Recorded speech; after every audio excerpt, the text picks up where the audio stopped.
Welcome to the Winged Wheel Podcast, the number one source for news, analysis, and discussion on the Detroit Red Wings, the NHL, and all things hockey. Here are your hosts, Ryan Hanna, Brad Crisco, and Evan Lopsinger.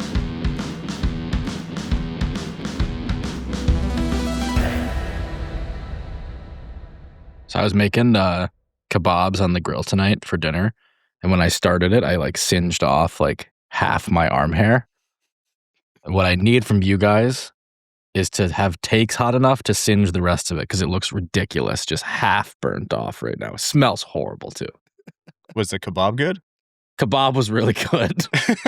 It's a little fuzzy, but good otherwise. Yeah, that's right. No, this was the kebab wasn't on yet when I turned the grill on, obviously. I'm not a better or smarter person than to try to equally singe the other side. Hearing that, I'm like, I might have tried to even that out. If it didn't smell so bad, I think I probably would have tried that, but I just can't. It's very annoying. You must have rocked the spices if the burning hair smell didn't ruin your kebab for you. Good for you. I seasoned very heavily. Well, that's about as appropriate of an opening as our first Red Wings Roundtable, God knows how many months, and our final mock draft before the 2025 draft.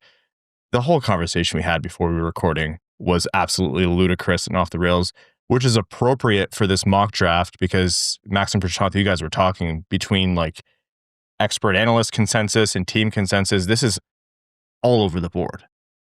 Yes. I mean, it is interesting. I was putting together our consensus big board at The Athletic this week, and in some ways, a lot of the same names are showing up in the top 11 or 12, but very different orders, which I feel like is a kind of an every year thing.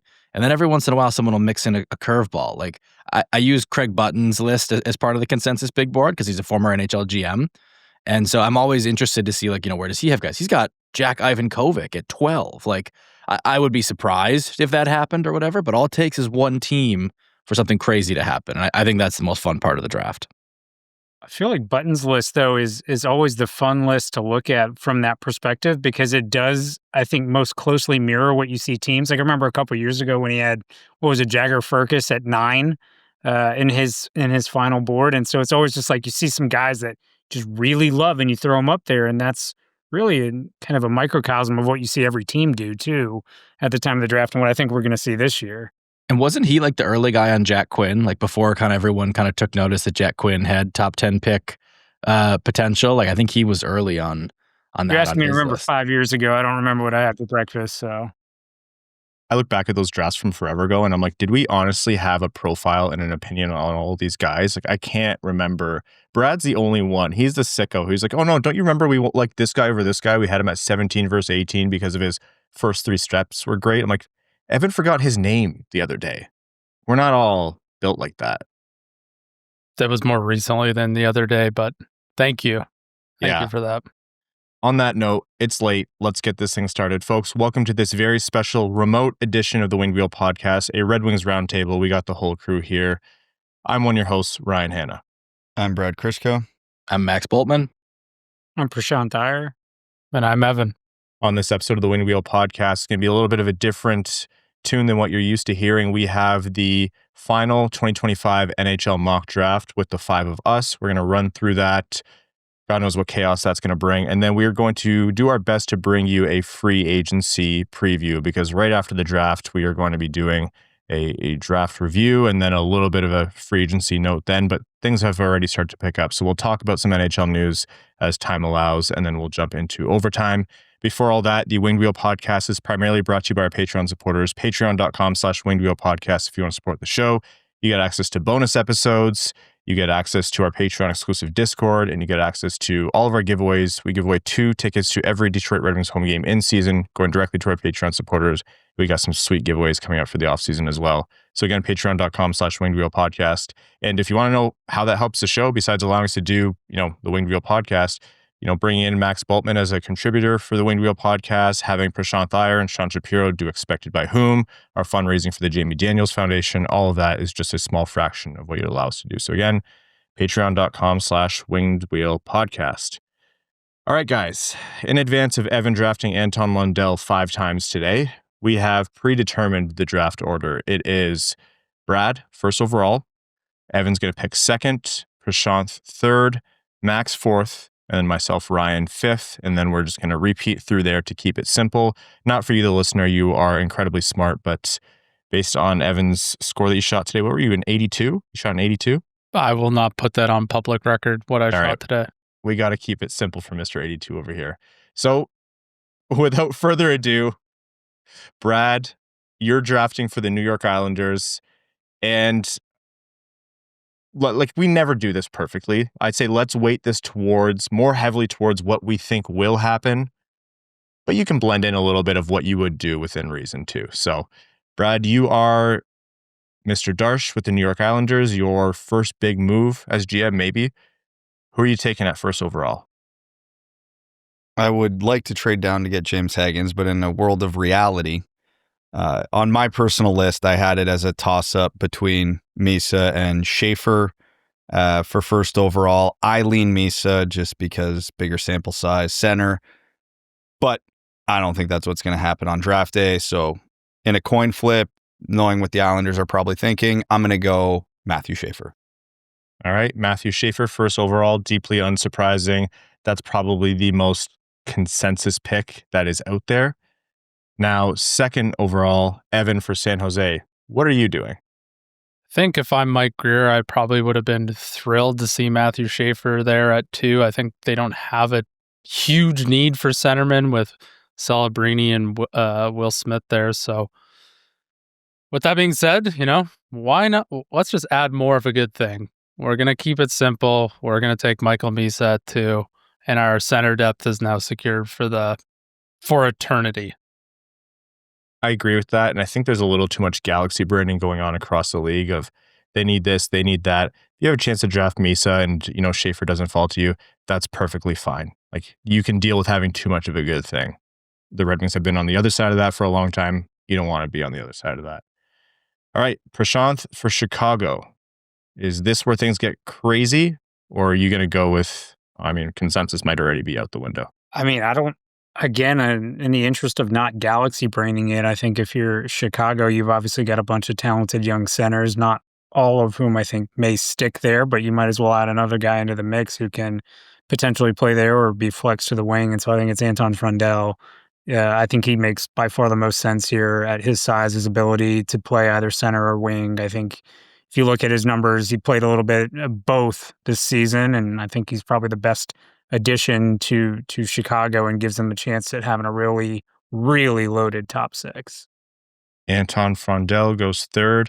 And let's talk about that one for a quick second, because that's kind of a newer, I don't want to say revelation, but a newer indication in the public space, at least, that he could go third. People were talking, Haggins. People were talking Porter Martone. What is giving you, Prashanth, and I guess anyone, the certainty with Frundell, where maybe the inconsistency would have been the question for a guy of his immense skill set in the past?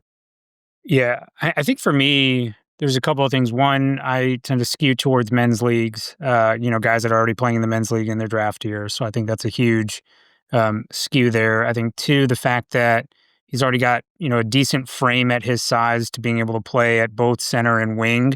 I think the positional versatility, it's a lot easier to take someone who's classified as a center and flex him to the wing as opposed to going the other way around. So Porter Martone's not necessarily a guy you're going to be flexing into the center spot. You do have that limitation there. I also think Frundell compared to Martone, you're going to see the foot speed is a little bit different. Obviously, Martone's a bit of a bigger guy, but foot speed, I don't think he plays at that same pace as you'll see with Frundell here. So for me, those are the kind of the things that I'm looking at. And it's not always about the numbers or points. I think we've seen a lot of these top SHL guys, aside from Alexander Holtz, really translate quite well over. And so just seeing that history for me, at least, is what I lean towards. All right, Max, for Utah, where are you leaning here? Yeah, I think it's Caleb Denoyer. The buzzy name is Brady Barton in this range, but I just think Caleb Denoyer is the kind of player that every franchise... I think you can make a very good case for Caleb Denoyer at 3. I think you can make a minor case for him as high as 2, even though if it's not the one I would make. But I think at 3, I would make the case. And Denoyer, to me, he is this responsible 200-foot center, has all those intangibles you like, but I think there's real skill in his game too. I mean, you watch some of the plays that he made in the queue. I know it's the queue. The plays are the plays. The hands are the hands. The vision is the vision. So I really like Caleb Desnoyers, and I do think as much as Brady Martin's going to be en vogue, I think Caleb Desnoyers checks enough of those same boxes, if not perhaps like the outright meanness, that I think you just go with the upside, and I think ultimately that's where it lands.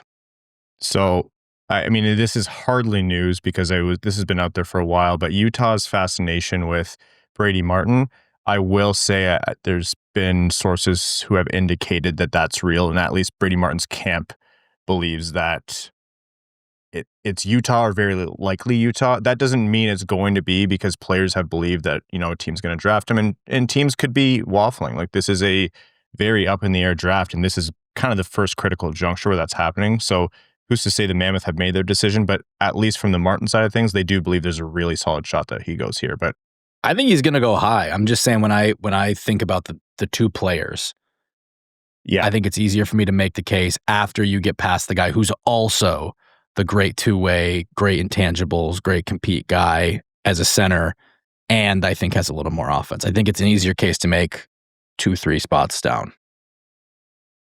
Yeah, this one is up next for me, Nashville. It's a little bit tough.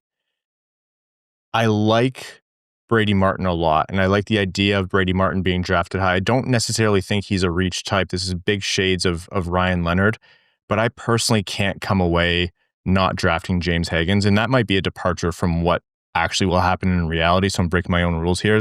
But I think James Higgins is too good of a prospect to fall that far. And, Nashville obviously is going to want to infuse talent. There's not a huge size difference between him and Brady Martin. I know the game that they play is a lot different, but I don't know. I'm going to go James Higgins, and I might get yelled at for that, but I feel like that would be the right pick for Nashville. All right, Brad, for Philly, are you happy to see Brady Martin there, or are you going in a different direction? I'm going in a different direction. As again, it's going to be the theme. Everybody likes Brady Martin, but what's the ultimate upside? And you look at Philly's forward group, they probably need a center here, but they're also a very small forward group. And when I look at the skill, talent, size that's available to them here, I'd have a hard time passing on Porter Martone. So I think this for them would be a coin flip between Martone and Martin, but I just think the upside and the fact that they could use some size is too tempting to pass on. So I'm going to go Porter Martone for the Flyers. Porter Martone to the Flyers, pick 7 for Boston. Evan. Yeah, I think Boston was probably looking at a guy like Porter Martone, or who I'm going to pick. I think they're going to go for Brady Martin at this point. Overall upside is the real question mark, I think, for a lot of people, but I think Boston fans will fall in love with this kid, just his work ethic, the way he approaches the game, a real meat and potatoes type guy. I think Boston would be thrilled to bring him in, and they're betting on upside, but I really like his approach to the game. All right, Brady Martin goes off the board. 7th, Prashanth. 8th for Seattle. This is where I think everything breaks apart in terms of like some of the consensus, because Seattle's a bit of a wild card in terms of what's going to be on the board versus I think what their true needs are. Like if you look at a lot of their prospect pool, it is skewed towards some of the skilled forwards there, like with Berkeley Catton and the guys that they've already got there. I don't think they have really high-end deep prospects in the back end, and so this is where you start wondering if they're going to dip in there. But at the same time, you've got Jake O'Brien kind of sitting right there, and I think he's a guy that is absolutely tremendous in terms of being able to play both the middle, being able to flex out to the wing, giving you sort of an all-around type game. I think the difference, obviously, between him and Martin is he doesn't have the same skill level, or I don't think he plays at the same pace, but he is very good with the puck. He can do a lot of things. So I think I'm going to lean towards Jake O'Brien if I'm Seattle, but I wouldn't be surprised here if you see Mertka or one of the other defensemen go here. All right, Jake O'Brien to Seattle. Pick 9. Max, are we already insane for not having a defenseman at this point?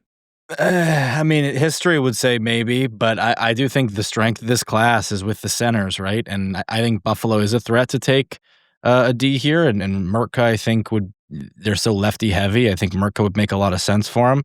I'm having a hard time shaking the idea of the team that already has Tage Thompson, though, doubling up and taking Roger McQueen. I know he has the back injury. I would be scared by it too. I would be very scared by it in the top 5 or so. But I think by this point in the draft, if I'm debating McQueen against a Mertka, against one of the other top D, Aitchison or Smith, even against a Victor Eklund, the overall ceiling of McQueen is high enough that I think you can take that shot. And to a joke that somebody made on the Athletic Hockey Show when we were mocking is if you are Kevin Adams and you happen to get this pick wrong, you're probably not the one who has to pay the price for it anyway, because you might already be gone by then. People thought he'd be gone by now, so that is Fair. Exceedingly true. Yeah. All right, that's Roger McQueen to the Buffalo Sabres, 10 for the Anaheim Ducks. It's going to be an interesting one for Pat Verbeek. Knowing him and knowing what's out there, I'm kind of between a couple defensemen here. I almost want to say Keishon Aitchison, but I lean towards what Evan said in our draft preview last episode. Evan's looking at me like he doesn't even remember what he said, but I think Jackson Smith is going to be a defenseman that's going to go off the board sooner than people think. So I'm going to go Jackson Smith here for the Anaheim Ducks. The more I look at Jackson Smith, the more I think I haven't appreciated his game, and he might be the next best defenseman off the board. So let's say Jackson Smith for Pat Verbeek and the Ducks. And then that brings us to Brad, who has the first of Pittsburgh's picks. One thing I think is interesting about that, Ryan, too, before we move on, the Ducks have drafted guys who are kind of similar to both Smith and Aitchison in recent years. Smith is not that different from Pavel Mintyukov. Aitchison is not that different from Stian Solberg. Those are both their type. I guess you could make the case that maybe they're missing more of the Mertka type, but we know they like the other two. So I think that is a fascinating thing if all 3D are still there for them as we have it, how they kind of sort through that. I also wonder if Anaheim's not a team that tries to move up to try to grab some of the more, potent center or forward options. Center probably not, because they have their center. They just traded away Trevor Zegras, who they believed wasn't a center, but still. They might also see how the board shakes out. If Hagens is falling dangerously low, then they might try to move up a couple spots. I still wonder if they're a trade back candidate too. If you're Detroit, and this isn't the board that I would be trading up for if I was Detroit. I don't think you need to trade up from 13 if this is how it shakes out. But if there's a guy like McQueen there at 10, this is where I would be trying to jump up, I think. I agree for sure. All right, Brad, Pittsburgh, 11. You guys were, I thought, trying to pull one over on me and make me be the first one to take a defenseman, which would be very off-brand, but thank you for taking the defenseman. Now, I do have the luxury of picking the first of Pittsburgh's 2 picks, and I think they are going to go forward and defense with these 2 picks. So, of course, I'm going to be the guy that's going to take the forward. And I think with knowing Kyle Dubas and what he likes and how he views team building and skill and all that fun stuff, I think he's going to take Victor Eklund here. So I'm going to go Victor Eklund for the Pittsburgh Penguins. There's a heartbreaking board for the Red Wings right now, by the way. McQueen gone, Eklund gone, Smith gone. That's tough. But I agree that seems like a Dubas pick. I mean, how interesting is that for the Red Wings' sake? New York deciding to transfer that pick when it seemed so likely that it was going to be 3D, either right in front of them or in 3 of the 4 spots in front of them or something like that. And now you get this wrinkle where, to Brad's point, I can totally see them not wanting to double up on D. You could argue that they need everything enough that they should, but they also can really, you can totally justify taking a winger at 11 or 12 if you also took a D at 11 or 12. Yeah, that when I saw the pick got transferred, my heart sank a little bit just because I've heard so much about the run on defense from 10 to 12, and I do think the Red Wings are still in a position where forward needs to be the priority. Doesn't matter center or wing, they just need another scoring forward threat. And all these mocks, I keep seeing Victor Eklund fall and fall and fall, but if that run on defense doesn't happen before 10, for me, and the way my board is laid up, there's a guy that I'm going to be thrilled with is going to be there at 13. I don't think the Red Wings are taking him. So this is a heartbreaking board for the Red Wings by by a substantial margin. Did you guys know that Brad likes Kolresny? Oh, Really? I thought he was talking about Lyndon Lakovic. Oh, okay, yeah. Brad thinks we. I was the close Anthony on Mantha defender. Mantha. I'm just Yeah. saying. You know the gambling meme where it's like most gamblers quit right before their big win? That's Brad somehow about Anthony Mantha. Like the Red Wings quit on Mantha right before he was about to break out. So he wants to run it back. On that note, Evan, you have the second Pittsburgh pick, and this has been made easy for you because the template has been laid out. Well, it's easy now. I didn't know where Brad was going, so there was a lot of options running through my mind. You know, Victor Eklund was going to be one of those guys. Pittsburgh's been linked to Lakovic a bit. I think here they're going to go defense. Like their prospect pool is so thin. We're going to take a forward, we're going to take a defenseman, and we're going to take Mertka with this pick. Like massive defenseman, just needs to find a little bit more consistency, and he'll be a bolt-on top 4 defender in the NHL, no problem. It's impossible to find guys who are 6'6" and this athletic. Pittsburgh will be thrilled with these 2 picks. Walking away with Eklund Mertka, like this is a weaker draft class as of right now. Again, anything can change in 5 years, but Eklund Mertka from picks 11 and 12 would be very impressive for Pittsburgh. Like you'd have to be happy about that, I think. All right, the next pick is pick 13, Detroit. Prashanth is going to make the pick, but then we are all going to also give our own pick as to what we would do in this situation. But the official pick on the board belongs to Prashanth, which is appropriate because you have written 2 parts of your what I would do if I were Steve Yzerman 2025 piece. We'll link it in the description of the episode. So Prashanth, if you're Steve Yzerman, what would you do here? I'm picking up the phone and saying, who wants this pick? But really, it's because of the way the board's broken out. It hasn't really been advantageous for Detroit. Guys like Eklund are already gone. You know, some of the top center prospects are already gone. There's really a crop of 4 or 5 players I think you're happy with if you're Detroit that I think are probably all similarly projecting at the next level, whether it's a defenseman or a forward. I think they're kind of in the similar tier of player. And so you got to ask, is there a team that's in the next 5 picks behind you that would be interested in moving up for a defenseman? You know, one guy that's sliding down here is Kasper Aitchison, who's been flagged. Obviously physical, very active on defense, really likes to jump into the play, can score a lot of goals, 20-plus goals this year. Really a dynamic defenseman if somebody is adamant about trading up and looking for a defenseman there. You know, he's certainly someone that I would be picking up the phone and allowing teams to send me their best offers for. That being said, you did tell us at the beginning of this, we have to do what we think Steve Yzerman would do, what we think the general manager would do. And I think Steve Yzerman makes the pick here. I don't think he trades back down. I think the Wings typically have been pretty adamant that if there's a guy that they like on their board, they're going to stick there and take them and not necessarily wait and risk potentially not being able to pick up a guy like that. It's tough. There's, you know, we mentioned Kolresny earlier. I think he's a potential here, although he's a bit on the smaller side at 5'10", so I don't know that he totally fits the Yzerman mold, but a very smart player here. The guy that I think I'm most intrigued by, and I will put in here as what I think Steve would do, is Carter Bear. I think that's probably the pick. You know, the Wings really do need to add another winger. He's a heck of a player out on the wing. He comes from Everett, a league that, you know, they like to scout and pick from, being in the W. So I do think that's probably the move if this is the way the board breaks. All right. Carter Bear is the official pick on the board. We'll go Max, Brad, Evan, then myself. Who would your pick be here and why?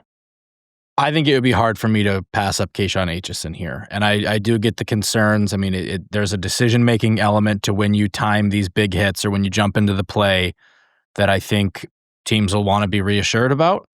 But I also thought the exact same thing about Pavel Mintyukov, and a year or two after his draft, or for the first couple of years after his draft, he did have a little bit of a down year this year.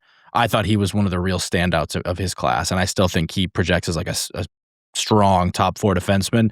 I see that same kind of mold in Aitchison, and so you could say the same thing about Jackson Smith for that matter, but Smith's not here. And I think the physicality of Aitchison fits. I think Detroit trying to get a harder identity. There is real offense in this game. Like Aitchison scored a lot of goals this year in the OHL. So I'm very encouraged by the overall profile. That's where I would go. I think Yzerman would take Aitchison just because of he's exactly the Yzerman type. Like, to me, Aitchison's floor is Ben Sherratt. And I'm not a believer that the offense is going to translate to the NHL, but the physical tools are real. The aggressiveness is real. The intangibles are real. And those are all things you absolutely want on your blue line. And I can see Steve Yzerman coveting all of those. He is a late birthday. There were a lot of goals. The production, but the production I don't think is going to be his calling card in the NHL. My comparable for him has always been like on the high end, Jacob Trouba, which I think if that's what he is coming out of this draft, that's phenomenal for 13. I don't need to say it. You guys know I would take Cole Reshny here, so I'm going to skip past that for the sake of giving another option. If I'm ignoring Reshny and I'm thinking what Yzerman would do, I'm with Prashanth on this one. I think Carter Bear would be the right pick here, just because Carter Bear plays with such an edge too. Like the intangibles you like with Aitchison, you can like with Bear. He's just not that. No pun intended with the last name like Bear, but he's not the apex predator that Aitchison is, but he uses his body effectively. He's physical. He grinds. He gets to the middle of the ice. He gets to the front of the net, and he has all the skill that you would want. My one concern with him, and it's a concern with a lot of guys in this draft, is the production's not phenomenal for a late birthday. It's that Nate Danielson conundrum. Is it real? Is it just okay? What's his role in the NHL? Is he a third line winger? Is he a guy who can moonlight on your top line? I think all those possibilities are there for him. But just with his drive and work ethic and tenacity, he's a guy I'd absolutely be willing to take that chance on. Not to lead you back down the Reshny rabbit hole too much here, Brad, but this is a relevant question to Bear. Like you've talked, and I think you're dead on this on the show about how the Red Wings need a playmaker for them from their next forward in the top 6. Do you feel that Bear is enough playmaker, or is he more kind of like puck retriever goal scorer for you? I think his playmaking is underrated, but it is not a defining trait for him. I view his playmaking in the same, they're not the same player, but I view his playmaking in the same way that I do Alex DeBrincat. It's not the calling card, but it's good enough that people have to respect it, and that will open up his shot in the other ends of his game, if that makes sense. So again, I'm not drafting him to be a playmaker, but I like him as a secondary playmaker. And yes, obviously Reshny, that's his calling card, and I think Detroit needs that more. But I'm not going down that hole again. Reshny's a tough player too. I mean, he's maybe not overtly physical, but he's a tenacious player, tough player. There's nothing, we talked about it last episode, and I led Ryan right into the joke. There's nothing to dislike about Reshny's game other than he's an average skater at the NHL level and small. If he's 6 foot, he's top 10 all day. There's not even a debate. But he's not. I mean, and the skating matters, right? I mean, it's that. I think those are real factors. But I'm just saying, like, I think everything that we say about Bear, other than like the overt checking, you can kind of say similar about Reshny. Yeah, like I said, I'm taking Reshny here, but again, I'm just going down the Bear rabbit hole because everybody knew what I was going to say, so I might as well give a secondary opinion. You took Max's bait on the Reshny rabbit hole, and we went right back down it. For like 10 seconds. Yeah, that was almost restrained from you. This is Brad's going to walk outside tomorrow, and there's like in his driveway or like by his tree, there's going to be like a picture of Cole Reshny, and like a very curious mouse, he's going to walk over to it and he's going to take the bait. And then Evan's going to grab him, pull him into his trunk. And it means I'd have to go to Woodstock, and like I'm only going there for the culinary experience. I'm not going to visit Brad's, so yeah, I don't even know if we have a golf course here. I don't think Evan would even. That's true. Don't even stop there for gas. I don't know what I'm doing on one right now anyway, so it doesn't even matter. All right, Evan, who are you taking for the Red Wings? I agree with everything you guys said. Like, if this is how the board shakes out in reality for Detroit, I'm looking to move back. I'm not thrilled on how this is panned out. Not to say that there's not good players available. It's just like I would have preferred someone to fall. But if I'm Steve Yzerman making this pick, I'm taking Carter Bear as well. Not a whole lot extra to add to you guys, but while you guys were talking, I also saw that he was third in WHL even strength primary points per 60 this year, which is not nothing. So he's not a power play merchant. He also had 4 shorthanded goals this year, so he can play up and down the lineup if he doesn't hit his true potential. And I think this is the type of guy the Red Wings are desperately lacking. I really thought there would be more Aitchison here, because when Prashanth started talking, I said, with this board, I think Aitchison would be a serious consideration, but I do think ultimately it is going to be Carter Bear. And I think it's that, not just physicality, because Aitchison has physicality too, but Carter Bear, like that puck retriever, that not waiting for the hit to engage him. He drives through people, not really sacrificing a lot in terms of offense. Same concerns with what Brad mentioned about a late birthday. So I think he would ultimately jump out. But I really thought this would almost be like across the board an Aitchison thing. So that's interesting. One thing we didn't even mention with Bear versus Aitchison specifically, Detroit seems to really trust their WHL scouts. They go to that well a lot. And off the top of my head, I'm struggling to think the last time they took an OHLer in the first round. Well, I mean, I would love to see them take Justin Carpenter just to see Evan's reaction, go all the way east, go to the queue. Yeah, someone spot checked me, but I thought we went through this, and wasn't it Thomas McCollum back in That's the name that 2008 came was to the mind. last Oh, yeah, okay. first round OHL player for the Wings, if I'm remembering correctly. That's just because there's no good hockey in Ontario. Right. But to that point, Brad, that's exactly why I skewed Bear if I'm making the pick as Steve Yzerman, is simply how much they've dipped in the WHL well. I mean, there's nothing wrong with Aitchison. Aitchison's a dynamic player and fills a huge need for the Red Wings, because behind Edvinsson, you're pretty bare on the cupboards of having a high-end defenseman on the left side. So Aitchison certainly fits that mold, and I wouldn't be shocked if they do go that route, but there's just a huge need up front, and the huge need for a gritty forward that can score the puck, get to the dirty areas, play with an edge. I mean, you basically are been trying to replace Tyler Bertuzzi for the last couple of years up front, and now you have a chance at a guy who can skate a little better than him and still be as nasty and score the puck. So, all right, so that is Carter Bear on the board officially, and with quite a bit of consensus actually across all of us. We are going to continue this first round mock draft, but first we're going to take a quick break to hear from the sponsors of the Winged Wheel podcast. Rest of the first round and more after this. All right, if you're like us and coffee's basically the fuel that keeps you going, whether it's early morning podcasts, late night game rewatches, or just grinding through another rebuild, then you need to check out Coffee Cult. These guys are serious about coffee. They only use specialty grade Arabica beans from all over the world, and they actually work with their farmers to make sure every single bean is top quality. No joke, they inspect each one, and they won't roast anything that isn't excellent. The result is super flavorful and honestly superstar level coffee. And get this, they roast to order. So when you place your order at coffeecult.com, your coffee isn't sitting on a shelf somewhere, it's roasted fresh just for you, and then it's shipped out. That's as fresh as it gets. Their dark roast is a go-to. Smooth, heavy-bodied with notes of caramel and chocolate, perfect for cold mornings at the rink. Or try something a little different like the Sumatra with chocolate and brown sugar vibes. And they've got a killer lineup of single origin coffees from places like Colombia, Kenya, Brazil, you name it. Head to coffeecult.com, that's KOFFEEKULT.com, and use code WWP to get 15% off. And if you spend over $49, shipping is free in the US.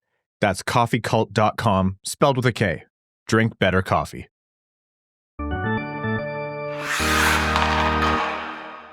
Welcome back. All right, Max for Columbus. Everything after this, assuming Detroit doesn't trade back, is going to be exceedingly boring. But, I mean, probably exceedingly funny as well, because this first round is completely unpredictable. So, for Columbus, Max, what are you doing at pick 14? Well, there's this guy we haven't talked about at all this episode, Kayshawn Aitchison. I think, especially after they trade away David Jiricek, getting a top 4 defenseman seems like the very obvious play for the Blue Jackets. They're probably doing cartwheels, frankly, if any of Aitchison, Smith, and Merck could get here. In this scenario, Aitchison does. So I think easy pick. All right, Aitchison off the board. I am picking for Vancouver, who I'm laughing because of that Kane trade today. I don't understand that team at all. I think I've seen a few mocks go Justin Carboneau here for Vancouver. I also wonder about Lyndon Lakovic. I'm going to stick with Carboneau at this point because I think I like him better as a prospect, and you just saw Evan shudder a little bit. So we'll go Canucks, Justin Carboneau out of the QMJHL. Why do you hate him so much, Evan? Is it pure? I don't hate him. He hates the Q. I hate the Q. It's like Evan v. the province of Quebec is somehow a fight that's been going on for generations, even though Evan is an X age old. I realize I've already doxed you enough this episode. Yeah, thank you. I feel like everything else about his game is so you. Yeah. Evan What said is last my episode. game, Max? What is my game? Not your game, like you're like what you would like, right? Like this, like Oh yeah, I know. scorer, he's skilled, he's mean, he's physical. Like, Hey, when we did our first mock draft, I drafted him for Montreal, I think. So yeah, I know. I'm not better than my grievances. You just did that to keep him in the province. You didn't want any of them escaping. You didn't let him. You didn't true. let him out of the province. Like, All right, Brad, for the province, Montreal's first of two consecutive picks at pick 16. Who are you taking? As punishment to the Red Wings for passing on him, I'm sending Cole Reshny to a division rival. That's like the 10th time that's would have happened to Atlantic Division rivals in the last decade, I feel. So appropriate. So Cole Reshny to Montreal. Evan, for the Montreal Canadiens, who are you picking? This pains me to no end. I've got two guys I'm kind of humming and hawing over right now, but I'm not I'm curious if they go with Jack Nesbitt here. I think they still need to add a little bit more up front. I like his game a lot. He's got good size, so Carboneau and Reshny were going to be the two I would have earmarked for Montreal if Brad and I had our way, but I'll go with Jack Nesbitt here. All right, Jack Nesbitt to Montreal. Up next, after Montreal makes two consecutive picks, we have Calgary, Prashanth, assuming they don't move up, and you actually mentioned them as a team who could potentially move up.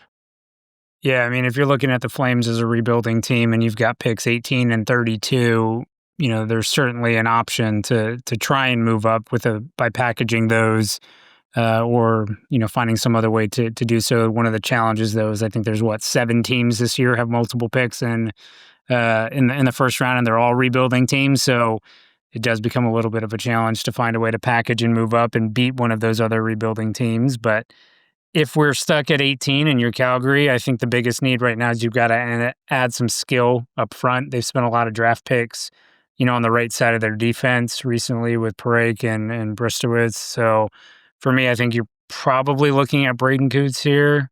Probably the highest skill player, if you will, that's in this range. So I think that's probably where Calgary goes. All right, Max, you are up next for St. Louis. saved me a hard decision, so I appreciate that, Prashanth. St. Louis, I think center or D would have made a lot of sense. So with Coots gone, we'll go Cam Reed for the Blues. There's a few names you can make case for here. Logan Hensler's got a case, Sasha Boumediene, but I really like Cam Reed, and I got to think when NHL teams see, I know he's only 6'0", but he's not that tiny. He's really smart and he competes. That's a top 4 defenseman for me. And even if it's more in the mold of like a Jonas Siegenthaler than these booming playoff types, I think that's a very good player. So Cam Reed. All right. And I am up next for the Columbus Blue Jackets, who just took Kayshawn Aitchison. So I'm going to dip into the forward pool here, and I'm going to take Lyndon Lakovic. I know there's some people who think that may be a bit rich. There's a, not insignificant amount of people around the Red Wings range. I know there's Wings fans who really want him at 13, for example. So I think for Columbus to walk away defense first, leaning forward with the second pick wouldn't be a bad option. So Lakovic it is. Brad, Ottawa 21. Well, with new ownership and better management, I trust Ottawa to make better draft decisions. They got a fairly big lineup, so I think they can swing on some smaller skill here. So I think they go Benjamin Kindle out of the dub. Ben Kindle, probably a guy we got to ask why we haven't talked about him more. Definitely one of the guys we haven't paid enough attention to. Not crazy to think Kindle goes higher up than this as well. Okay, Evan for Philadelphia. I was really hoping to take Cam Reed there. I think he fits perfectly into Philly's sort of mantra of how they want to play. So this makes this decision difficult. Do I go with try and grab some additional skill, but maybe I don't know if they fit into the Philly mantra, or do I just try and get a defenseman now so that Philly goes forward D in the first round? I think they're going to try and go defenseman here, and we're going to take Logan Hensler. He's right hand D. He's a big kid. He's pretty mobile for his size. I think he'll find his way in the NHL, no problem. All right, Hensler goes to Philadelphia. Prashanth for Nashville. It would end up me picking for Nashville after they just moved their goaltender prospect, where I'm now stuck facing where just about everybody's mocking the one goalie that'll go in the first round, but I will not be the one to take him at 23. So that will not be me. I think Nashville, if you look at their prospect pool, they have a lot of needs. They really could use everything and anything. I think particularly high-end skill. I think if you look at their pool, it's very much kind of average type players that make them this where the sum is greater than each of the individual parts. I don't know. This is rough. Again, the way this is breaking out, I think if I'm Nashville, maybe I lean towards getting a little nastier on defense and looking at maybe a guy like Blake Fiddler. I don't know if it's potentially starting to reach, but this is, again, I think where everything's starting to break apart. He's a guy that I think is quite interesting on the right-hand side at his size at Edmonton. So that's probably going to be my pick here. All right. And up next, we have Max for the LA Kings. All right, so before I pick, has anyone seen a mock lately where the Kings haven't taken Will Horkoff? I feel like that's been a pretty consistent constant. I'm going to go slight curve, but in the same mold. Malcolm Spence, a guy that I thought early in this season, I thought we were going to be talking about in Detroit's range, like in that kind of like 13 to 17. Is there kind of that kind of high compete with some offense profile? It seems to kind of be settling more in this range, but I really like the player and think he would be a very good fit for LA. All right, Malcolm Spence off the board for LA. I mean, I was assuming Will Horkoff would be gone, so I'm going to go Will Horkoff here for Chicago. I don't know if that's the most sensible pick for them, but I do really like the prospect, and I think if he doesn't go at LA, that the Blackhawks would do well to take him there. So, and this is completely wide open at this point, but yeah, let's go Will Horkoff to Chicago. And yes, there is a relation for those asking. All right. Son. Yep, that's Sean Horkoff's son. There's no way the Red Wings, he's just not in their range, right? And I don't really see him as a day 2 guy. Yeah, that's kind of where I'm at too. I think 13 would be rich, and thinking he's going to get to the 40s, I think, is a pipe dream. He's probably just kind of one of those tweeners. There's always several of those every year that just seem like no chance they get to you unless you're going to take him at 13, which I would be surprised by. And I already satisfied the nepotism pick, right? Because I took Blake Fiddler for Nashville, and Vernon Fiddler's his dad, right? So, I already satisfied our quota for the draft. All right, Brad. Speak of the devil, Nashville, pick 26. UC Saros is signed for a long time, and I don't like any of these goalies. I'm with Prashanth. I don't do first-round goalies, so sorry to everybody who's expecting Nashville to take a goalie here. They took a defenseman, and they've taken a small forward here, so I'm tempted to go with a bigger forward here. I'd be lying if I said I wasn't looking long and hard at Mason West here. Nashville, being a team with 3 first-round picks, could take the gamble that he is, in fact, not going to be a quarterback and will play in the NHL, but I feel like this is a little high to take that gamble. But I am going to take a 6'1" center here for them, and we're going to go Milton Gastrin. All right, Milton Gastrin. Not brave enough to take the QB. All right, Evan for Washington. Pick 27. Brad. Always taking my picks. That was one of the guys I was earmarking for Washington here. To be completely honest, I'm not sure where Washington wants to go at this point in the draft. There's not a whole lot of guys I super duper love or that I think that they may take, but There is one guy that I'm still super high on, and I'm not sure Washington will take it, but I'm making this pick, and they're going to take Cullen Potter. I like his talent. He's explosive type player. I'm not sure if he totally fits into what Washington wants to do, but I really like his skill, and for pick 27, I think he's perfectly suited there. Gets the speedy Cullen Potter. I mean, if you're betting on skill or at least an elite attribute, he definitely has it. All right, next up, I believe we have Prashanth for the peg. What are you doing for that airportless town?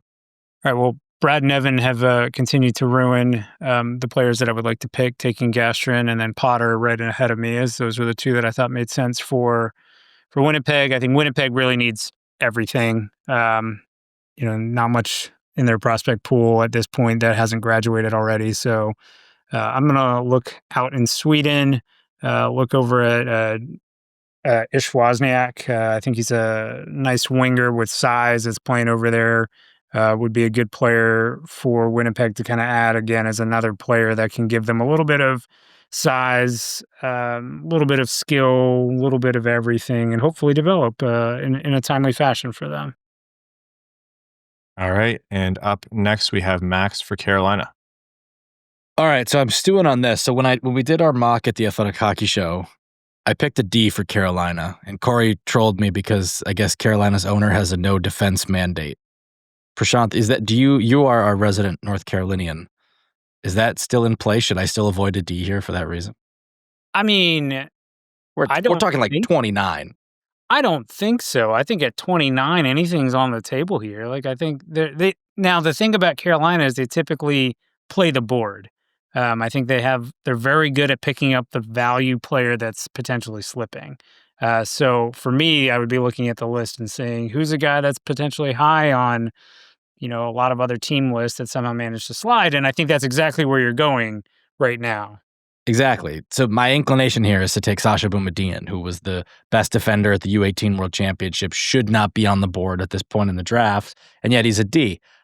If it's me, I'm saying, look, I'm sorry, owner, we're picking 29. This is where the value is. We've picked so many first-round forwards, so that's what I'm going to do here. But I guess maybe there's some, maybe it's a fraught pick by me, but I'm going to take Sasha Boumedienne.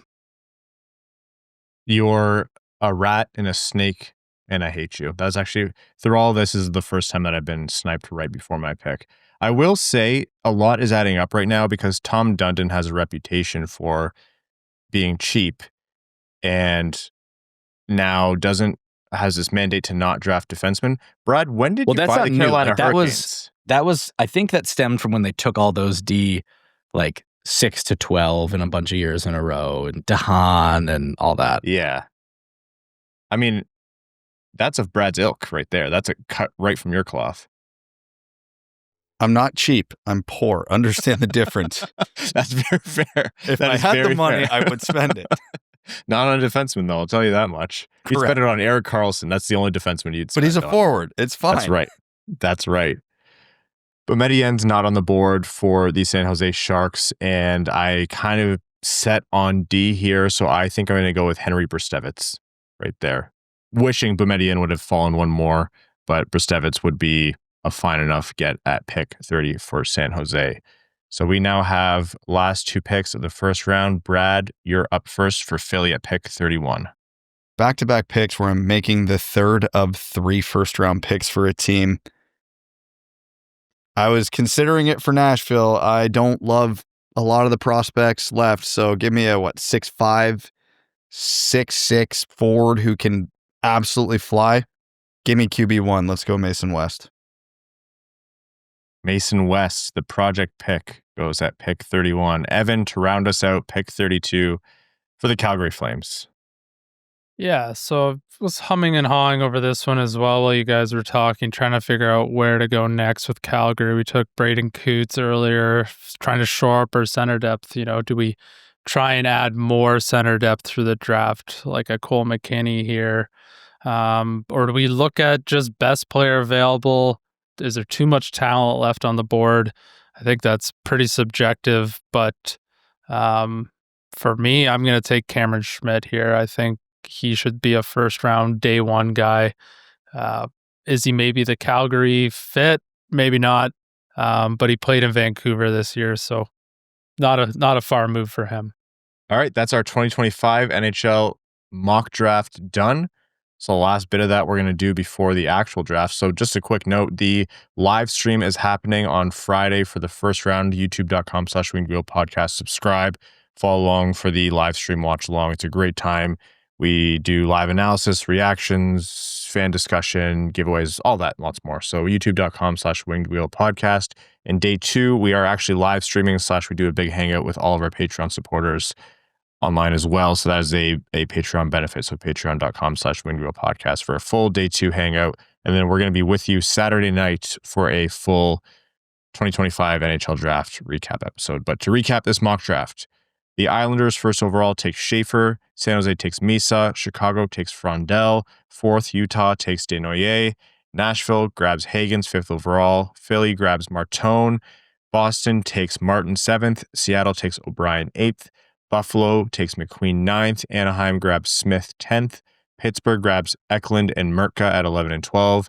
The official pick for the Detroit Red Wings in this mock draft is Carter Bear at 13. Pick 14 for Columbus is Aitchison. 15 for Vancouver is Carbonneau, 16 Montreal, Reshny, and then Nesbitt at 17 right after. Calgary, 18 Coots, 19 St. Louis, Reed, 20 Columbus, Lakovic, 21 Ottawa, Kindle, 22 Philly, Hensler, 23 Nashville, Fiddler, 24 LA, Spence, 25 Chicago, Horkoff, Nashville takes Gastrin, Washington grabs Potter, Winnipeg grabs Yves Wozniak, Carolina grabs Boumedienne, San Jose grabs Bristevitz, Philly grabs West, and Calgary to round us out at pick 32 takes Cam Schmidt. And that is our first round mock draft. Get in the mentions. Tell us how stupid we are for waiting that long to take defensemen, because that's what we're wrong about pretty much every year. Wanted to, I know we brought this up last episode about, who might be the Moritz Seider shock of the draft, way up in the draft that no one expected. Max, I was curious if you had any thoughts on that. Prashanth, you as well. Yeah, I mean, Seider was such a singular one because I feel like in the time since then, like the public has more of an idea. Like I think 5 or 10 years ago, maybe Brady Martin becomes that because we just don't know about it. But I feel like we've already kind of been braced for that one.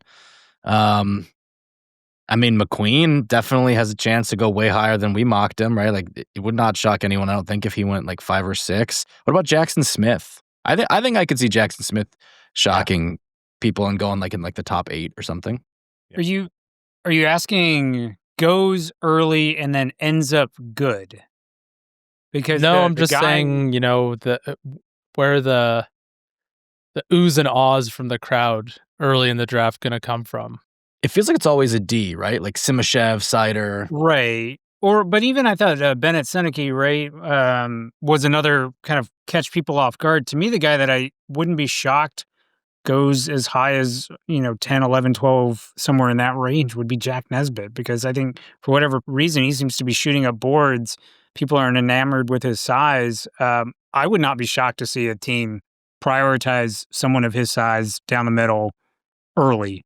I know he's getting mocked probably around the 20s, but I wouldn't be surprised if he goes 10 picks higher. That's a great call. And it's not just size, like it's toughness, and he's got good hands. Like I think when you look at Jack Nesbitt, I know that the 6'4" thing and not a great skater immediately turns a lot of people off. Exactly. But for big guys, especially, I think skating is very, maybe not entirely fixable. You're not going to make them fly. But if you can get it to average and you're tough and you've got good hands and you're smart, and Jack Nesbitt checks all those boxes, there's a lot that NHL teams who trust their development staffs can bet on with Nesbitt. I like that call. You made an interesting point, Max, about how it's always seemingly a defenseman that creates the shock in the early parts of the draft. Super curious if Mertka maybe becomes one of those guys, or Aitchison, for example. Like, he's the meat and potatoes, run guys over, can produce some offense, and like NHL GMs just love that type of player. And Merka's built in a lab. So when you brought up defensemen usually cause the shock, I think both of those guys could potentially shock as well. And Aitchison, talking to him at the combine, like I'm sure he will have impressed the teams that he met with. Like he seemed like a really good kid, like great answers, really positive, but also really self-aware. Like I think he's going to impress people, whoever he interviews with. Obviously I know new front offices and eras don't translate, but does Aitchison just not seem like a Flyer or a Bruin? 100%. I mean? And that is, if you want to talk about oohs and ahs of defensemen going high, yeah, if Aitchison goes 6, there's going to be some reactions. But isn't it though, like this Philly front office, like they just traded for Zegras, they have Drysdale, Michkov, they and Luchenko's a tough kid, obviously, but he's a 5'11". Like this doesn't seem like they're operating with the old school. All I'm hearing is they need Aitchison to protect these guys. Brad's wish casting Aitchison to say.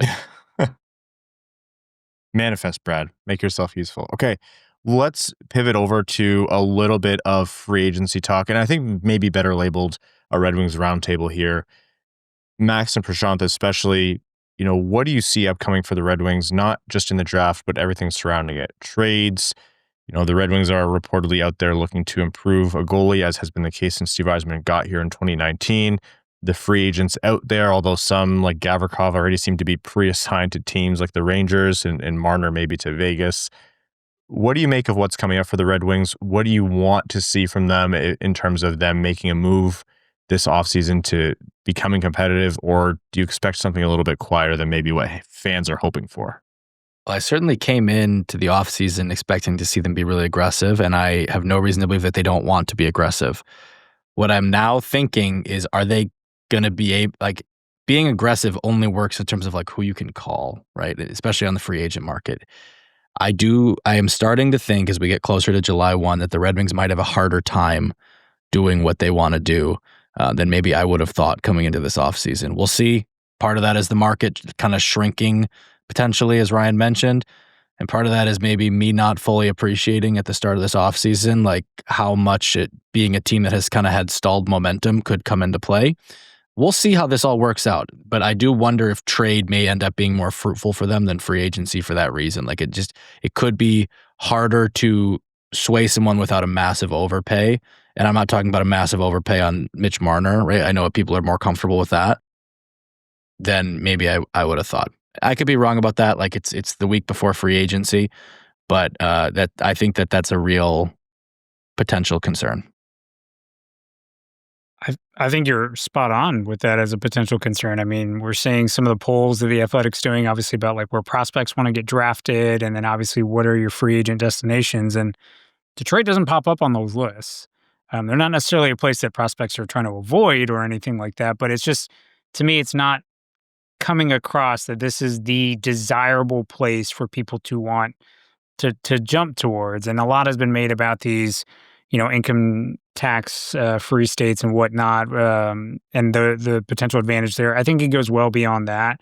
I do think part of it is just having the competitive team, having the structure, having a lot of the different priorities that go into it. It isn't all dollars, but to date, the Wings haven't been able to be super competitive there. So where they're going to potentially have the best bang for their buck is a trade. And so that's the avenue that I'm going to be watching the most. I think obviously all these rumors that we hear come out one way or another, they're certainly not coming from the Detroit front office. So take whatever it is with a grain of salt in terms of who people are in on. But I think trade is going to be the way to improve this team if they're really trying to go after higher end players. And then the question becomes like, can you do it without kneecapping your long-term future too much, right? Like if it's me, I would not want to trade a Nate Danielson, right? Like I know that not everyone is on the exact same page of what he will be as a prospect, but regardless of what you think he is, what we all know he is a 20-year-old cost-controlled center. And I don't think that's something that you want to trade flippantly for even a really good player. Like there are players out there who I think you have to, bite the bullet and do it for, right? If you could get Noah Dobson, I'm not going to sit here and be like, oh, but the price. But in most cases, I think a cost-controlled young center would be really hard for me to part with. And I think teams are smart enough to know that if the Red Wings are really trying to get better, that, they have some leverage there. And maybe that just means the Red Wings have to find where to draw the line. And I think that's a fascinating proposition for a team that really wants to get better, that's been out of the playoffs for 9 years. But we've all hammered them for like not knowing where to draw the line, particularly in free agency, of like, oh, are you sure you had to give this guy 5 years? Are you sure you had to cave to this demand? No trade, whatever. Where do you draw the line if you're trying to get better, but you don't want to overpay? I'm so happy you brought up that point, because the whole point I wanted to make was not necessarily what should the Red Wings do, because you guys did a great job outlining the challenges they're going to have. And that prospect poll was enlightening, because no prospect picked the Red Wings as a destination they want to go to, but no prospects picked them as a destination they want to avoid. They don't have all the meme, bad joke stuff that like a Buffalo or Toronto has, which is a positive, but it means they're never in the news cycle. They haven't been good in forever. They are not particularly close to being a contending team. They are in the abyss, purgatory, whatever you want to call it right now. So for all that, the points about making the trade are relevant, because if a player doesn't have trade protection, tough crap. If Detroit makes the offer, you're going to Detroit. What they need to avoid is that secondary mistake. If you don't get Ekblad or Gavrikov, you don't go give Ryan Lindgren $6 million, because he's all that's left. There's going to be sticker shock if the Red Wings land anybody in free agency, because they are not going to be able to lure good players without overpaying. They don't have the winning angle. They don't have the tax angle. They don't have the location angle. They can play the money angle. So if the Red Wings get an Aaron Ekblad, great. I hope fans are ready for $9+ million a year, because that's probably the only way they get him.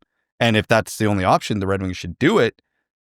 But the number one thing they have to avoid is overpaying, once again, for mediocre to bad players. Like, I quite literally would rather them do nothing and just throw a bunch of rookies to the Wolves than end up spending $10 million on Ryan Lindgren and Mason Appleton. Well, let's have that debate on Ekblad, frankly, even, right? Like, I don't know that I want to give Aaron Ekblad $9 million if I'm the Red Wings, knowing his play style, his body. Like, on a 4-year deal, I'd have no problem with that. But if you're talking about giving a 7-year deal, and I know the 9 is going to look less and less impactful as the cap continues to go up, but what's Aaron Ekblad going to look like in 4 or 5 years? And are you in a position to make the most of those first 4 in the way that we usually justify? And I know I'm kind of talking out of both sides of my mouth here, because I am talking about how they need to get better. But this is the tension that I'm trying to highlight, is like, they do need to get better. But what if the only way to do that is by a way that probably kneecaps when their actual window is? And I don't know how I would manage that. That is a kind of a terrifying proposition for them to try to navigate. It's a terrific point, because for the last 10 years, that's been my exact thought. Like, you don't have to worry about overpaying guys because you don't need them now. But I think the Red Wings have a very real risk. And I made the joke about them being in purgatory, but it's a very real thing. If they don't get good, they're never going to get out of this cycle of being able to lure people. To me, you can assign a number value. It could be 7, 8, 9, 10 mil, whatever. There's a value to bringing in an Aaron Ekblad. Totally. Getting them into the playoffs. So then in the future, other players are like, yeah, this is a team that's worth investing the next however many years of my career in. And then you snowball. Exactly. Like, the momentum's got to get going eventually. And unfortunately, the Red Wings, due to all the circumstances we've already talked about, don't have the luxury of getting picky. If a top 3 or 4 defenseman says, yes, I'm willing to go, you have to sign him. If a top 6 forward, and I'm talking legit top 6 forward, I'm not, you know what I mean, says, yes, I would like to go to the Red Wings, you kind of have to do it. And then again, look at Vegas, Dallas. The cap's not real.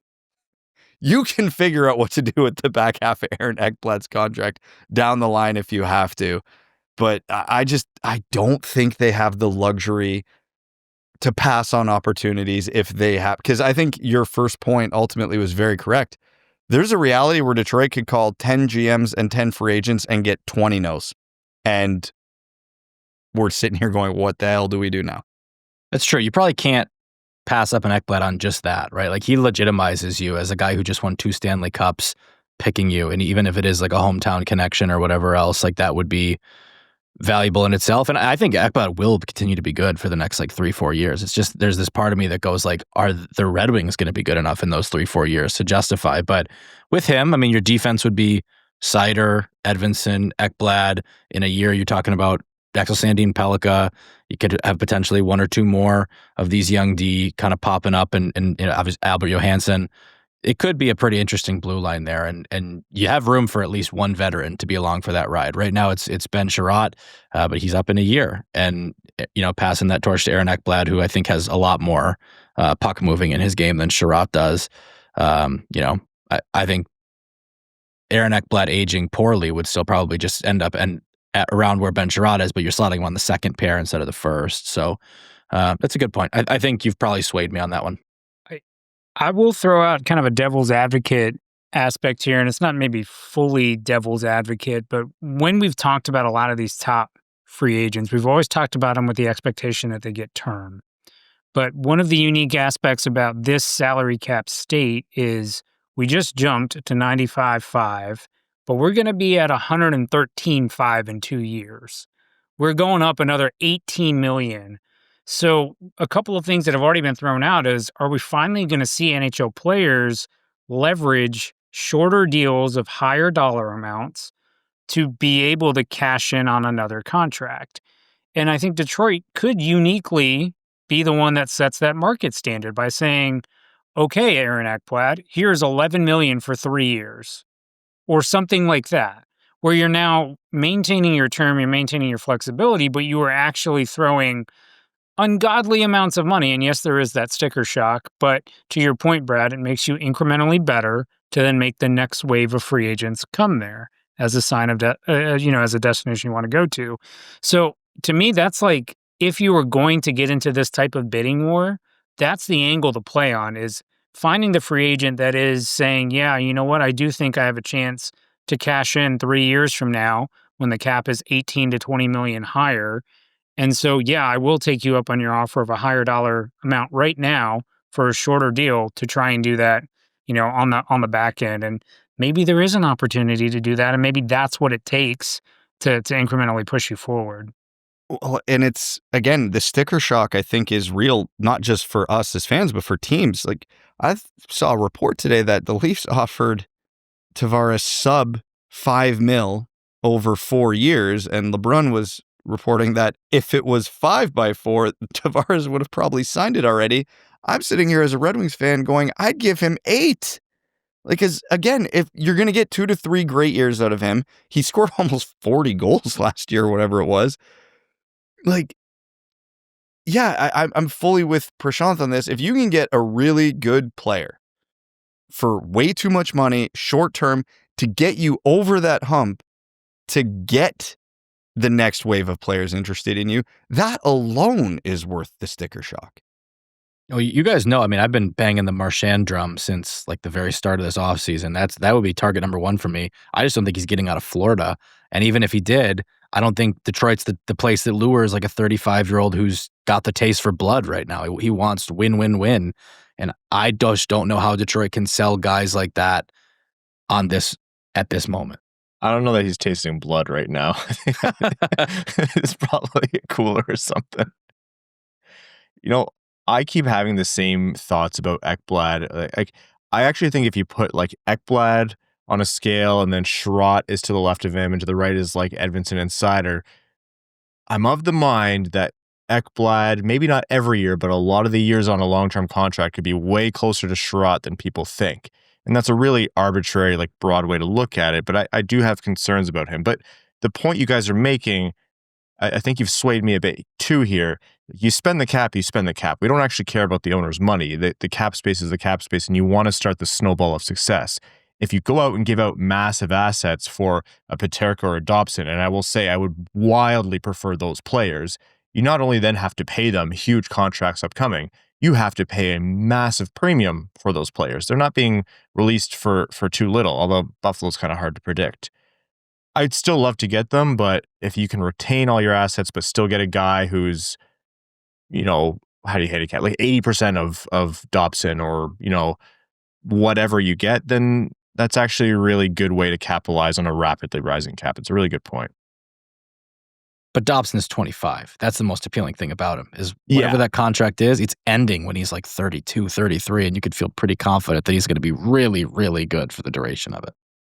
Yeah, I mean, I think Dobson's obviously the prize gem there, but I think the point to really reiterate that Brad's made and Ryan, you just made is that we're in a new era of salary cap management. There's a lot more creativity and investment into understanding how to move money in the NHL. And you're seeing really good teams like Florida, Carolina, Vegas consistently do this. Find ways to move money. We're seeing new wrinkles added into clauses like Taylor Hall's no trade clause kicks in at a certain production level. Deferred money is now making a comeback in some of these contracts, even though that's been sitting in the CBA for a really long time, to be able to lower AAVs. Like we're in a new era of savviness with the ability to move money, and really the currency is keeping cap flexibility with shortened terms and, being able to always find a way to move somebody out with the assets you've got. And I think that's the piece that Detroit's front office hasn't really taken that step yet, is that cap savviness. We've really maxed out on just sending people down and saving on daily cap like that. With the paper moves, I think that tends to be the extent of Detroit's cap savviness. But there's a whole nother level that we're seeing teams go to, and that's what I think it's going to take to get you out of this kind of area that you're stuck in right now. All right, very quickly here, one last point, which is the two trades that have happened recently that have people talking across the NHL. Philly first acquires Trevor Zegras in a familiar trade partner in Anaheim. They send back Ryan Poehling, a 2025 second-round draft pick, who I believe is Columbus's, and Philly's own 2026 fourth-round draft pick. So Trevor Zegras gets a new team after all in the final year of his contract. He'll be due more money pretty soon here. Were you surprised by the return, and do you think this is a risky bet by Philly? What's the risk? They give up Ryan Poehling in a second. Like, no offense, Poehling's a good player, but like Zegras busts, okay. Like you can go find a Ryan Poehling relatively inexpensively. You've taken a shot on a guy who has 2 60-point seasons and is not even 25 years old. Like, it probably was never going to be the Red Wings. I just don't think a team that, attaches a second-round pick to trade Jake Wallman is going to be the team to give up assets to trade for Trevor Zegras. But there's so much upside in this deal for Philly.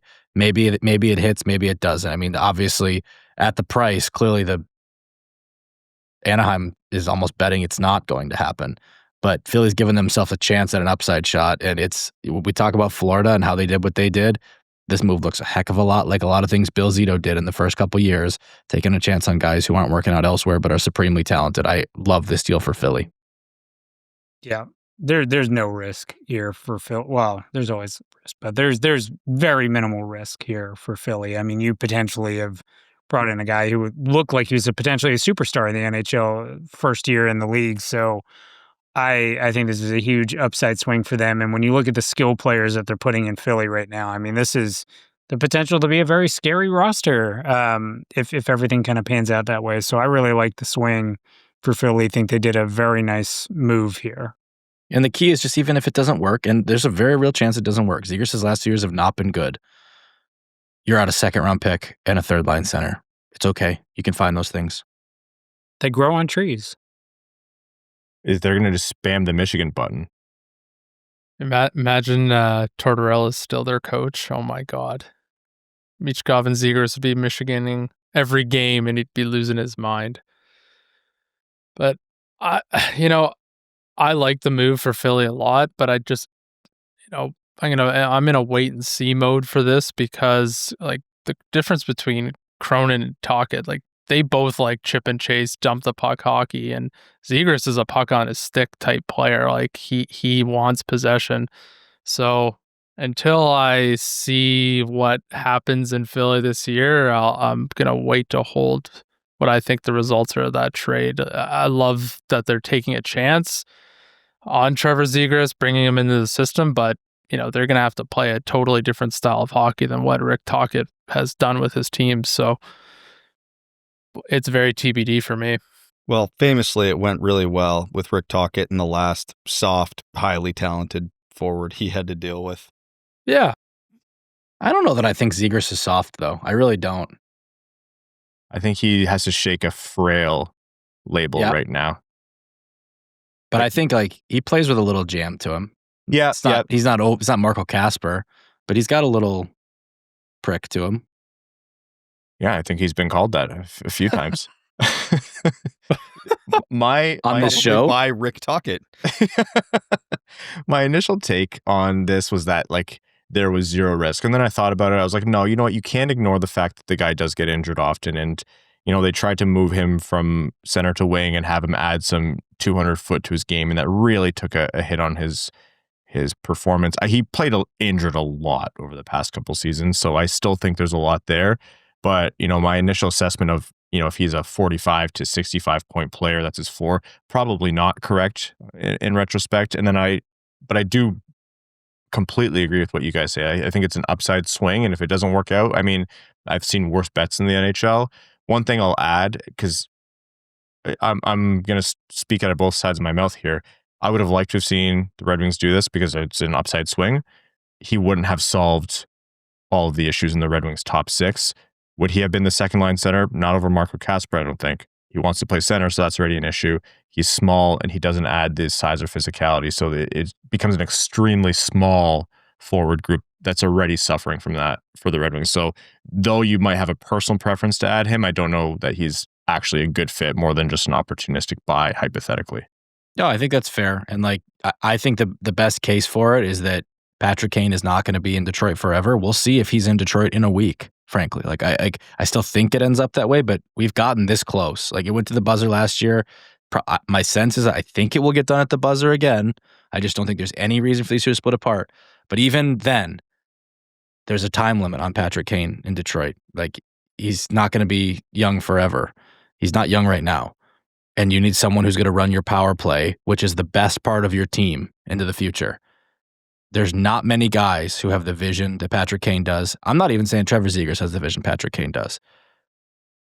But he's a lot closer than anything else they have other than Lucas Raymond, and Lucas Raymond is already on that power play. So if someone is going to have to inherit that role eventually, I look at Trevor Zegras as one of the few people who I think would have been a very good fit on that opposite flank, running that power play, picking teams apart with their brain. Maybe it never works out that way, but I just think, again, I don't think Detroit was ever going to be the team to do it. So I don't, but it's a Red Wings podcast. That's why we're talking about it. And I think he would have made sense for him if they could have got their mind around it, just to me. I don't want to be talking to sources about Patrick Kane's contract at the Cottage 2 years in a row. I think we can avoid the Cottage bombshell at least one season. It'd be nice. Okay, one last trade to talk about very quickly. Evander Kane gets offloaded by the Edmonton Oilers, goes to Vancouver, and you might think, wow, they offloaded his contract and his money, and they were in a really tight spot. So what did they have to attach? Oh, a 4th-round pick. Nope, just kidding. Vancouver paid a 4th-round pick to help a divisional rival who had their hands tied behind their back. And they bring in a guy who has had a lot of questions, to put it lightly, about what kind of person he is off the ice in the locker room, what kind of fit he is in terms of a team's mentality. And it's not like Vancouver struggled with that at all. The only way I can make sense of this is if you just look at Vancouver and you acknowledge that they've been bedlam for the past, decade plus. This is an insane trade to me. You got to call Vancouver every day at this point, because rule number one of being a good GM, call the bad GMs a lot. And there's no more confusing organization right now than Vancouver. Who do they have that you want? I know Evan would want expensive Pettersson. Honestly, I'm calling them so much about Quinn Hughes that they eventually just get sick of it, block my number, or make the trade. Not insane, Brad. All right, so full disclosure, this is an addendum. We had wrapped up the show, and Prashanth's gone to bed. This is an hour almost after we finished recording. We were doing the Patreon exclusive overtime, and then we got word that JJ Peterka might be traded. So we hung around just to see the return. JJ Peterka traded from Buffalo to Utah, and Elliot Friedman reporting that it is for Michael Kesselring and Josh Doan. Nothing else involved. No picks, no other players. It is just a 1 player for 2 player deal. The deal is 2 for 1. Max, you just said, like, is Kesselring way better than we're giving him credit for? Like, what is this trade? What? That's All right, awful. So here's, I'm just trying to logic my way through this. Okay, Kesselring is a 6'5" right shot D, rare profile, had pretty good underlying numbers this past season in third pair minutes. So I guess along the same lines that we've talked about with like a Nick Hague, and maybe even more so, because actually the underlying numbers are actually better than Nick Hague, the argument is probably 6'5" right D that they think can play higher than he has so far. Kesselring is obviously still quite young, 25. He's not like 22, but, you know, there's a pathway to see, like, okay, they clearly must think he can be a second pair right shot D with size. That's something that they lack. Josh Doan, again, a profile that they don't have enough of. The Sabres are very small and skilled. Josh Doan is 22, 23 actually now. He's got more like hard edge to his game than the Sabres do. This still feels like, I'm not going to say pennies on the dollar, nickels on the dollar, dimes on the dollar. It's not, doesn't feel like what it should have taken to get JJ Peterka. Well, Buffalo's defense is set when they take Merka at 9. Holy, like, everything you're saying's true, and Kesselring is definitely a lot better than the average hockey fan is going to realize when they first see this trade.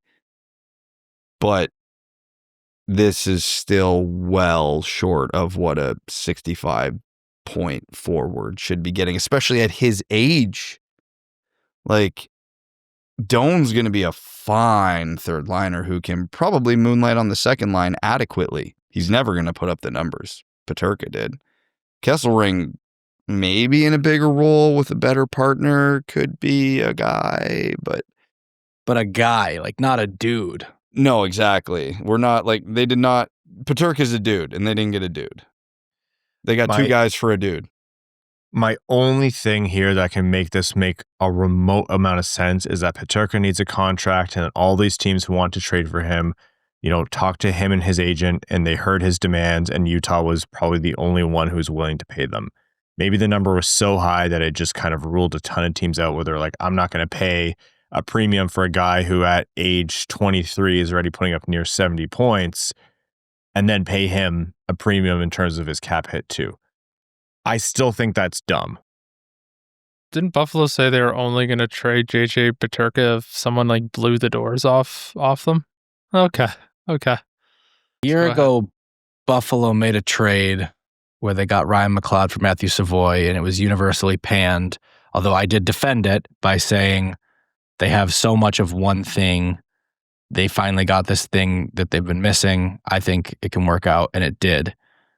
I do not have anywhere near that kind of optimism on how this one is going to look. Like, unless Kesselring is just way better than I'm giving him credit for. And he might be better than I'm giving him credit for, but I think he would have to be way better than I'm giving him credit for this to work out in Buffalo's favor. He's a 70-point winger who's only getting better, and he's not like a small one. This isn't like a 5'8" guy who you think is going to peter out. Like, Peterka's a guy with a capital G. And since it's going to be asked a million times, if Buffalo is giving him up for pennies on the dollar because whatever reason it is, contract demands, whatever, they were not going to do that to a division rival. So, like, the whole narrative that will come up, why didn't Detroit beat that? They probably were not given the option to beat that, realistically. Which is so stupid because Buffalo's so far away from competing that if you had a divisional rival overpaying way more than this, then that's, and not to say that they did, because again, we don't know what's going on behind the scenes with the contract stuff, but by Buffalo, like, this is a team who's down in the dumps, only getting worse, and now actively moves. Like, it's bad enough that you've alienated Peterka and he wants to leave. You now move him for this? Like how good do Kesselring and Doan have to be to make this worth giving up on a 60? Let's say he's a 60-point winger. Let's say he doesn't go forward from here, which is not a given. But let's say Peterka's a 60-point mark. How good do Kesselring and Doan have to be? I think if Doan's your 6th best forward in your top 6 and Kesselring's a legit, really good, not capable, really good second pair D, you're okay with this deal. But I don't think either of those things is happening. Yeah, and that's me on the lower end of this scale. Like, we're not talking about Peterka's upper end. All right. Well, weird. Thanks, Buffalo. Bizarre trade. Back to regularly scheduled programming, I guess. And on that note, we are going to take another quick break here. And when we're back, the final segment on this episode of the Wings Roundtable podcast, back of this. We're going to overtime. Overtime is brought to you by our Patreon supporters. Again, patreon.com/wingedwheel podcast. The bonus episodes, the giveaways, the Discord, and you allow us to do things like make this show bigger and better, support the Jamie Daniels Foundation through Wings Money on the Board, run Winged Wheel podcast nights in partnership with the Detroit Red Wings and the Grand Rapids Griffins, all that and lots more. Let's take some quick questions from our patrons here. It is late, so it might be a shorter one. Marty says, Max Bultman touched on this in his article today. Look at that, Max. But do you guys have any concern Kane hasn't signed an extension yet? With how interested both sides sounded, I'm a bit surprised a deal isn't done yet. We were actually talking about that at the break here. So Max, why don't you lead us off? Yeah, I am surprised that it's not signed yet too, right? Like, I think that's kind of where that comes from in my story, is like, this seemed like they were both talking about mutual interest. I think Yzerman even said strong mutual interest. Like, when's the last time Steve Yzerman has ever tipped his hand on anything? Like, this just, to me, felt like at the start of the offseason, something that we wouldn't have to be worrying about come mid-June. But here we are, and I always think, the closer you get to July 1, like, you just make it more and more tempting for the player to see what's out there. Like, you've come that far, right? So, worried, like, I still think it's going to get done. The fit's too good for everyone. Patrick Kane is an important player on a team that has a chance to make the playoffs. He's a big part of the power play. He's a top 6 player. He's playing with a line that he likes, and he's got some stability and not having to move again, right? Like, he talked at the end of the last season about wanting term because, he's had to move around a little bit. Well, he didn't get term, but he doesn't have to move again if he keeps signing, these 1-year deals or even a 2-year deal or whatever in Detroit. I just think the fit is too good for it to not work out. But relative to where I was at in mid-April, I am more concerned than I was then about whether it would work out. I still think in the end it will work out and get done. I'm going to throw a devil's advocate that what if the interest is so mutually strong that terms haven't been ironed out because they're waiting to see what they can do in the rest of the free agent market, and whether it becomes a bonus late in contract versus just straight up. It's like, hey, here's our Danny Cleary handshake deal. You're going to be on this roster. I'm going to stay here, but we can't iron out terms until we see what July 1, 2, and 3 look like. Never say never. That has not been my sense, but never say never, I suppose. Dan Hedin says, hey, boys, with rumors that Vegas wants to be in on Marner and they have to clear cap to do so, who are you willing to take and at what cost to help them free up that cap? So people are talking about William Karlsson. People are talking about Barbashev. Any names that you are considering for Vegas? Nick Hague needs a contract. What are you doing there? I'd take a flyer on Jack Eichel. Yes, you take that risk. Barbashev would be literally perfect for what they need. I mean, if you want that tough puck retriever who can play in your top 6, left shot, like 51 points, 23 goals last year. How good does he look next to Dylan Larkin and Lucas Raymond? That'd be literally, I would pay for Barbashev if I was Steve Yzerman. Let's just get wild. Would you take 2 years of Pietrangelo? 35 years old, $8.8 million. What's his health? Might not play all next season. Yeah, I think, who is it? Intent to Deceive on Twitter has been pinging us on Barbashev for what feels like 10 years now. So that's if they get his Barbashev, guy. Shout out. I don't know if, Nezzy. Yes. Yeah. All right, next one here from Putting the Puss on a Pedestal says, with the draft and free agency looming, what's the bare minimum activity you need to see to consider this critical offseason as a success? And the accompanying question, this one from Kip Tira Jr. says, do you think the Wings are going to make a big trade or do something huge this week's draft? So is something big coming, and what's the minimum sufficient standard in your mind you need to see from Yzerman and the Red Wings? We talked about it earlier, and we were talking about it in the break, so I'm going to put this succinctly. A star-level player or nothing at all. Like that. And the problem is, without being on the phone with Yzerman during these calls, we don't know. He could call Dallas, the Islanders, and Buffalo. Hey, I want to trade for your big name guy. And they're like, we got better offers elsewhere. You want to match it? And if the price is ridiculous, it doesn't happen. Then you call up Tavares, Marner, Ehlers, Ekblad, so on and so forth. Nope. Okay, so is your next best option go pay Ryan Lindgren $5 or $6 million, go pay Mason Appleton $3.5 million, or do nothing at all, grow within, and maybe if things don't go your way, you get a lottery ball for Gavin McKenna. I would rather that than see a bunch of more mediocre players pile into this. Sure, you might have to sign a couple 1-year cheap stopgaps. Fine. You got to fill out the roster somehow. I get that.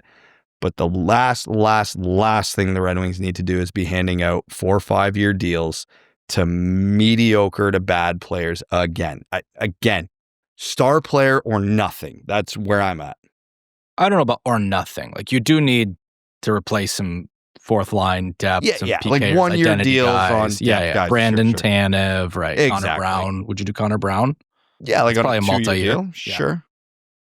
Like, but the thing with Connor Brown is he's going to be cheap, right? Like, I'm talking the comp first rock contract. If you want to do more Sprong, Gosper, Perron, level contracts, great. Sure. The salary cap's not real on short-term contracts like that. And they've been better on those kind of deals, like the Red Wings front office has, than they have on the medium-term ones. Exactly. So by nothing, that's essentially what I mean. Like 1-2 year deals for bottom of the lineup guys to fill out a roster.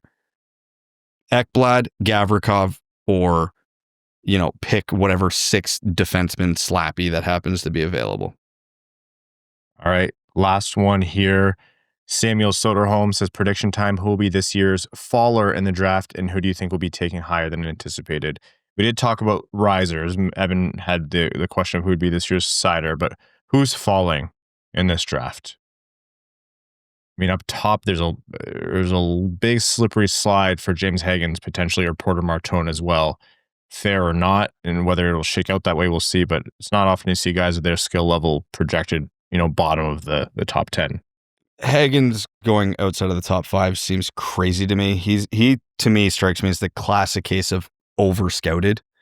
Like, he was a point per game player as a true freshman on the top line of a top team, first line center on the World Junior team, historic production at the USNTDP. Like, I get he's small, but like that's top 5 all day, every day. So anything past that to me would be, I personally would consider a huge slide, even though I've seen more than enough mocks to know it's a very real possibility. Yep, I think that one's a real possibility. I think Victor Eklund is a real possibility. I mean, he's the guy who at the start of this whole process, I would have been like, yeah, they just took themselves out of the range where they could get an Eklund. And now feel like I'm mocking him to them in every single mock I do, or even read at our website. So I think Eklund is going to be there in the teens. But maybe the Pittsburgh thing changes that, but that'd be my gut. All right. And with that, we are going to give everyone a break. I think it's hours past Evan's bedtime here, and he doesn't even have kids like Brad and Prashanth. So we're going to give everyone their night's rest. Let's wrap up this episode of the Wing Wheel Podcast. Again, folks, Friday, first round NHL Draft, youtube.com/Wingwheel Podcast. Subscribe, check it out. We are going to be there and be ready for you. To all of our Patreon supporters, we cannot thank you enough for making the show happen, as well as the sponsors of the podcast. Patreon.com/Wingwheel Podcast. Again, if you want to support the show, if you want to help us out, but Patreon's not for you, just subscribing wherever you get your podcasts, YouTube, Spotify, Apple Podcasts, wherever it is. Subscribe, like, thumbs up, rating, review, all that really helps us out. To our name level supporters on Patreon, thank you. Arjun Shankar, Eves Bartels on behalf of the Sarah Grant Foundation, Aikfer, THL Champ, Samuel Soderholm, Icon, Glenn Brabham, below average ball hockey goalie, Rain Dano, Sea Lion, Matthew M. Rice, Adam Rose, Adam Suiza, Admiral Matt S. of the Cheesebag Navy, Alex Toger, Anna Sleeman, Asher Killian, Beer League Legend, Best James Bond, Bingo Bango, Brad and Evans Thigh and Toes Podcast, Butts Carlton, Carl Brutina Nanolewski, CB55, Citizen High Five, Clip Clop Nene, Connor Scovey, Craig Kibble, Denny's Gamer Girl, Derek Enstam, DJ Denton, Eric Hill, Give Blood, Fight Probert, Grand Rapids Girly, Griffin God Creatives, Hockeytown Love, Hockeytown Matt, Hassam Al-Qassam, Jay Gollum, Jacob Turner, Jeff Pridemore, John Ingalls, Jonathan Miller, Kalen Wood, Kip Tira Jr., thank you so much for joining the Dub Dub Club. Mark Hernandez, Marty, Matt McKay, Mr. Kuzi. Now I have to learn how to click on a Macintosh. Podgy713, R.A., Roy Donk, Ryan Britt, Sam Bankson, Slim Smitty Cards, Stephen Ortlieb, that's what I appreciate about you, Wallman's Elite Dancing D, William, who I believe is a new name level supporter, Wings Fan of Chicago, Iser Plan Stan, Aaron Hudson, General Andy Bohan of the Cheesebag Army, A.A. Ron, All Motor No Hands, Ann Stanislavski, Bellingham Massaballs, Bex, C.E. Hayes, Chris Felinski, Commander Ben Barron of the Cheeseback Space Force, Connor Layton and Corey Prida, Darren Fick, Drop the Puck, Dylan Larkin Trade Sacrifice, Eric Nance, Evan Beckner, Evans Brown Pomeranian, Frank Stanley, Gene Sullivan, Grepsky, Griffey Boy, James Pridemore, Johnny Page, Jeremiah Dobo, Jim, JM Rhapsody, Josh Yelton, Kevin McCracken, Quaz, Linda Hall, Lonnie Zone, Lucas Raitmond, Mark Andre First Pallet, Marco Kasper, the Task Manager, Matt Keeler, Mitch Minier, Nathaniel Danielson, Ophelia, As Good As It Gets, Peter Swanson, Reed, I'm not saying that out loud. You're gross and I'm canceling your name level sponsorship. Good to see you, Reed. Rosie Posey, Roy My Butt, Steven, Dan. Nope, that's trying to trick me into saying something. Mr. Tharks. That other guy, the Hodag, the Hat123, Trent Thorough, Wings Fan in St. Louis, Scott, our good friend and your second favorite patron. All right, before anything else changes, take care, folks. See you at the live stream. Thanks for tuning in to the Winged Wheel Podcast.